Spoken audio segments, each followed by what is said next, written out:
Truck accidents are devastating. You need help and you need answers. We'll get you both as quickly as possible. Chief Meteorologist Jennifer Johnson. Weather coverage you can count on. The Live 5 for 6 Skyview Network, sponsored by Terry Lambert Hyundai. It might be a new month, but it's the same old summertime forecast. Talking the days and afternoon storms. I'll have all the details coming up. Right now, on News Channel 6 at 4, Columbia County School will not be ready for the first day. We'll tell you where students will go for their temporary home. Plus a setback for a new Augusta fire station. How much the solution cost to get back on track. And students are back in class in Jenkins County. We'll take you to their first day as your News at 4 starts now. Live from Television Park, this is WJBF News Channel 6 at 4.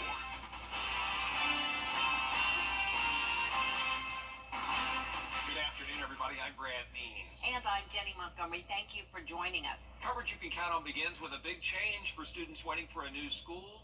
Looks like they're going to have to wait a little longer. Hannah Latier is live now on Oakley Parkle. And Hannah, a change of venue for the start of the school year for Westmont students. That's right, guys. So those students will now be having to go to the Columbia County Performing Arts Center for the first week of school. The school district was under the impression that the new building, which has been under construction for the past 2 years, would be ready in time for school to start. But some recent news from the contractors had plans changing quickly. The superintendent tells us that they weren't able to get a certificate of occupancy by Monday due to the weather delaying construction. In an email sent out to parents, the school principal said bus routes to the Performing Arts Center will stay the same. There will be pickup and drop-off car lines. The school district police will secure entrances, and the school nurse will be on site. There will also still be before and after care. Students who need self-contained classrooms will temporarily go to other schools in the district. There is a learn-from-home option, and laptops will be provided for those who choose that option. Parents I spoke to have a grocery list of concerns, but the superintendent assures us that they'll try to make the transition as smooth as possible, and hopefully it'll only be for a week. I've been told by the contractor that they're looking to apply for that certificate of occupancy sometime early next week. I'll be following up on that daily with them, and if something changes, we'll let you and our parents know. I know they've had some challenges, but we're expecting them to do what they've told us they're going to do. And open house will be at the Performing Arts Center on Sunday from 3 to 5, and school starts at 8:35 a.m. Monday morning. And coming up at 5, we'll be hearing from some parents about what they think about the changes. For now, live in Evans, Hannah Latier, WJBF News Channel 6. Construction on Augusta's newest fire station is hitting a snag, an expensive one. Crews found unsuitable soil conditions at the site on Gordon Highway and Powell Road. About 380 truckloads of material have already been hauled away from that site, with more anticipated.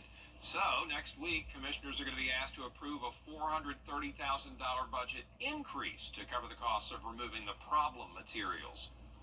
Found debris that needs to be taken up. We're going to have to spend more money. I know people don't like that. I don't, as a conservative, I don't like to have to spend more money if not needed. But in this case, we don't want to put a fire station there and then there'll be problems down the road. The fire chief says the site work's about 2/3 complete, and if any of the new funds are not needed to cover debris removal, well, they'll just transfer the money back to the construction budget. A murder investigation is underway in Richmond County. On Saturday, a woman was shot at least once on Ellis Street near Welsh Lane downtown. She was taken to Wellstar MCG and died from her injuries last night. No arrests have been announced. A woman in jail today accused of stealing mail from people in several counties. Jessica Mabley is accused of rummaging through mailboxes in the North Lake Drive subdivision. Investigators searched her car during a traffic stop, and they say they found mail from Burke, Richmond, and Grovetown neighborhoods. They found credit cards, social security cards. Mabley facing several charges, including possession of stolen mail. The Richmond County Sheriff's Office is asking for help in finding a missing woman. 30-year-old Shakima Torin was last seen on T.J. Kelly Road July 31st. Authorities believe she is in a white Ford F-250 with Georgia Tag RJW 1158 heading toward Atlanta.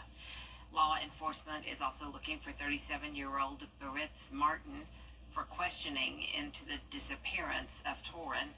Martin's the driver of that white Ford, and deputies believe that she is with him. If you have any information on either of them, contact the Richmond County Sheriff's Office. And look at who we found from our weekend team. Meteorologist Sherry Shealy joining us for our first look. And Sherry, the summer heat is still here. Oh, And yes, yeah, we're absolutely. enjoying it and maybe needing a break. Yes, Yeah. the first day of August, so it's supposed to be hot, I guess. You know, we would like a little break from the heat, but unfortunately, we are not getting it anytime soon. Today has definitely been a hot one. If we take a live look at our Terry Lambert Hyundai Skyview cam in Aiken, it looks nice, but it is pretty toasty out there. Current temps right now in Aiken, 95 degrees under sunny skies, 97 in Barnwell, and a whopping 99 in Bamberg. But that's not all. Once you factor in the humidity, you get your heat index, which is your real field temps. How about 111 in Sylvania? Very dangerous heat indices all across the CSRA in that triple-digit real field heat. In fact, we are under a heat advisory for the entire area, and that is in effect till 9 o'clock tonight, which is pretty late, which means it's going to be pretty hot going into the evening hours as well. Usually we get a little bit of relief once the sun goes down, but that's not really the case today. And on top of that, we are under a marginal risk for severe weather tonight too. So typical summertime pattern with heat, humidity, and afternoon storms. I have all the details on your full forecast all coming up. All right, Sherry, thank you. Glad to have you here. A big boost for Jenkins County schools, from safety to health care. Nearly $400,000 in grant money is going a long way. Barkley Bishop has the story. Summer is over and students are heading back to the classroom in Jenkins County, and this year more security is in place, including new security badges worn by staff thanks to several big grants from the state of Georgia. In the event that something bad is going on our campus and our school just needed to be locked down, anybody that's wearing that badge, which will be all of our faculty and staff, they can mash that button 8 times and it will immediately trigger our intercom system. It will send out messages to all the computers in our school to say that we're going on a lockdown. New cameras loaded with artificial intelligence will also be around the campus. If at midnight a car circles through our parking lot, whoever is set up to get those alerts, it will send an alert to that person that there's something going on in your parking lot or behind the school or wherever, whatever cameras we want. And when it comes to healthcare, students and staff no longer have to leave campus to see a doctor. East Georgia Healthcare Center now has a clinic inside the high school. The parent will just give the child permission to be able to go.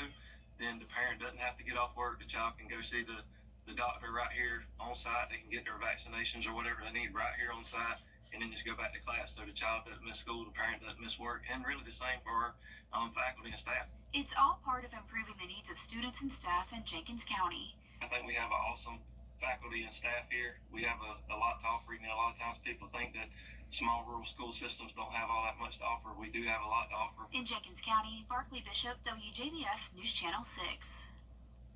And more students are back in school today throughout the CSRA. In Jefferson County, the retention rate for teachers is high this year.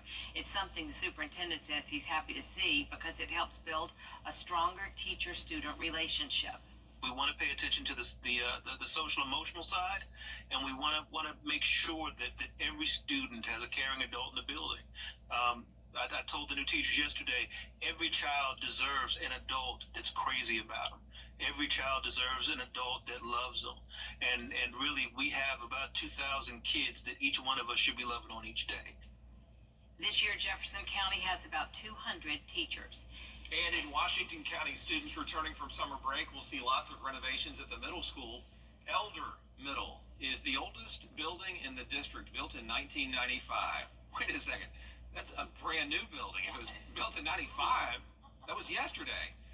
Well, they renovated it. It needed it, and it is really nice. A new library, gymnasium, classrooms, and the latest technology.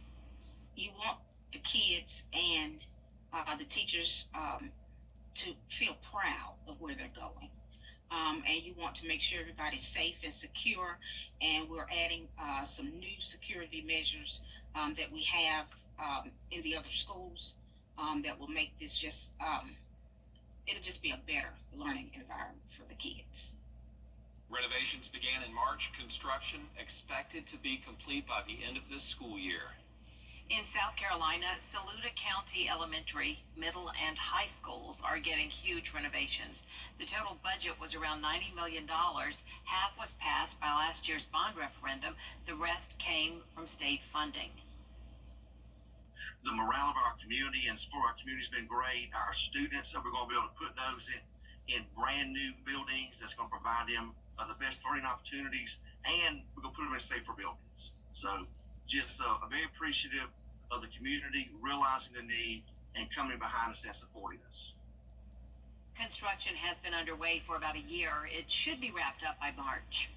Coming up on News Channel 6, things are heating up on the campaign trail. Recent remarks from presidential candidates. That story after the break. It's also heating up around here with our temperatures. Top of our weather headlines, definitely the heat and the humidity. Some dangerous heat indices coming in. Heat advisory in effect today till 9 and another likely tomorrow. All the details for you coming up.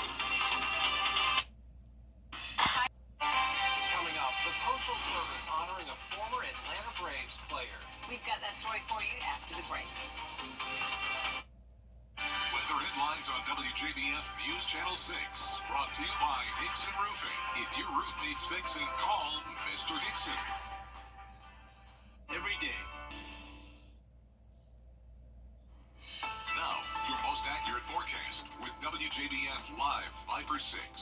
Taking a live look on our Terry Limmer Hyundai Skyview cam here in Augusta. It looks nice and pleasant. We've got blue skies and just a few fluffy fair weather clouds. But then when you look at that thermostat, 95 degrees under sunny skies for most of us. Winds light and variable coming from the southwest at 5 miles per hour. So across the CSRA, lots of hot temps. 95 at Fort Gordon and Barwell, 96 in McCormick. A cool spot, if you will, in Swainsboro at 91 degrees. Yeah, not very cool, but one of the cooler spots on there. And lots of low to mid 90s all across the board. But again, that is the air temp. When you factor in that humidity, it's feeling more like dangerous triple-digit levels. So keep that in mind. We are under a heat advisory until 9 o'clock tonight. So looking at Live Viper 6, we've got the all clear in the CSRA right now, but just to our north-northwest, there is a line of storms that's starting to develop moving into Athens right now. So we're definitely keeping an eye on that as it's heading generally in our direction over the next hour or so. In fact, around 6 o'clock, could see some scattered storms start moving into our area, but notice those temperatures are staying pretty warm over the next several hours. So even after the sun is going down, we've got temps right at 90 degrees. So the heat is certainly at the top of the headlines, but also it is still summertime and we've got those typical afternoon scattered showers as we can see on our futurecast. So again, in the next hour or so, I think that line of storms will start moving south into our area, but notice very isolated in nature. This is not going to be a widespread event, and it's not going to be really anything with longevity there. As you can see, about as quickly as they move in, they are gone out of the futurecast and looking good for the first part of the evening. But then once we get past midnight, notice that we have another line of storms just appearing in our southern counties, and that's around the midnight to about 7 o'clock in the morning. Could hear some rumbles of thunder in the overnight hours, and that will persist over the morning, so could make for an interesting commute tomorrow morning, and then kind of wash and repeat with our forecast as we go into the afternoon hours on Friday as well. So what are we talking as far as rain totals? Well, from what we see this afternoon, I'm thinking very limited, probably trace amounts. It is forecasting we might get a little bit of a thunder shower here in Augusta. Could be anywhere between a tenth to a quarter of inch of rain, so something to certainly stay on top of. But then notice those short storms that come in after midnight, they're forecasting possibly up to a half an inch of rain. So yeah, it could get interesting after dark today. So lows overnight on the toasty side as well. Notice we usually have those warmer colors for the warmer temperatures, so overnight lows only in the 70s, and tomorrow another hot one for us with highs in those upper 90s and some dangerous heat indices as well. So 10-day forecast, it's a hot one for us as we start off the month of August with temperatures in the high 90s. Get a little break from the heat over the weekend, if you will, into the lower 90s, and rain chances increasing then as well. All right, thanks, Sherry. Appreciate that. Well, News Channel 6 staying very busy today, covering the events of the day, including a big celebration for a legend. Oh, say, can you see Timothy Miller, Augusta native and Academy of Richmond County graduate, singing The Star-Spangled Banner, as he does during the seventh-inning stretch of Sunday home games for the Atlanta Braves, sings God Bless America, really his signature song there at Truist. Yesterday, though, he did it at Truist Park, as Brad was saying, as the U.S. Postal Service unveiled a commemorative forever stamp in honor of Braves legend, the late Hank Aaron. I can only say how very, very proud I am, and how very, very proud my husband would be if he could share in this in the flesh. Hank Aaron died 3 years ago at 82 years old. His forever stamp is now available nationwide. Nice tribute there. Still ahead on News Channel 6, the Augusta Mini Theater getting a chance to perform at an international festival. We've got the details after the break. Olympus Granite. Every day, ordinary people in the CSRA do extraordinary things to serve our community. Each month, News Channel 6 recognizes these outstanding volunteers with the Giving Your Best Award. Do you know an everyday hero who goes the extra mile to help others? Nominate them for the Giving Your Best Award by visiting WJBF.com and filling out the entry form. Sponsored by Science Co., Piedmont Augusta, Security Federal Bank, and News Channel 6.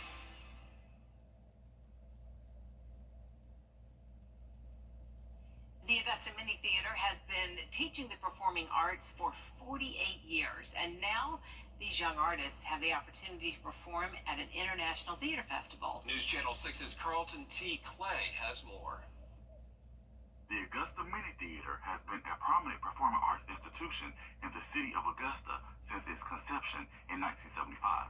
Founded by Tyrone J. Butler, the Augusta Mini Theater is the first local community arts school to offer all of the performing arts under one roof. And along with Mr. Butler, Judith Simon Butler has also been an intricate part of this arts staple.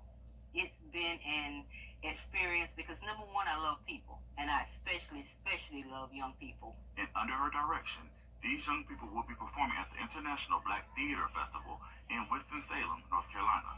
Known as Black Theater Holy Ground, this theatrical experience spotlights actors, directors, producers, and other artists from across the country and around the world. And this year, the Augusta Mini Theater will be a part of this cultural event. The play that we're doing is called Telling Our Stories Through Poetry. And we submitted it to the National Black Theater Festival, not really knowing if they were going to accept it because they really don't have a youth wing to it. However, after submitting a letter and a video of the performance, the Augusta Mini Theater was accepted, making them the youngest artists to perform at this year's International Black Theater Festival. He said, well, it doesn't really fit into what we do, but the way that the story was told and the way that the young people told the story, I've got to make this happen at the festival this year. Telling Our Stories Through Poetry is the collection of poetry by authors, poets, and writers, including Mr. Tyrone Butler himself, which these young actors say performing this piece on the big stage gives hope to their generation and generations to come. We're all super excited. Obviously, we're nervous because we've never done something so big in such a big space.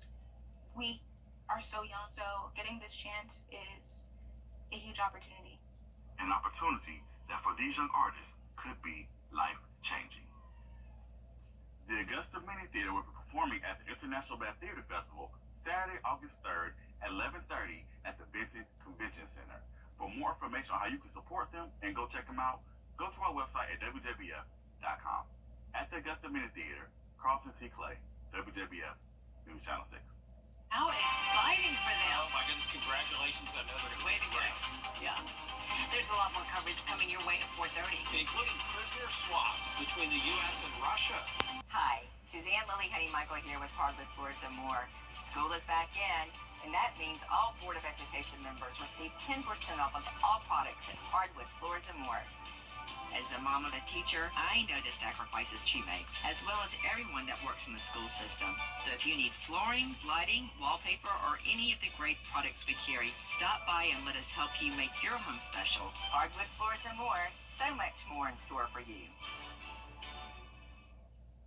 Did I read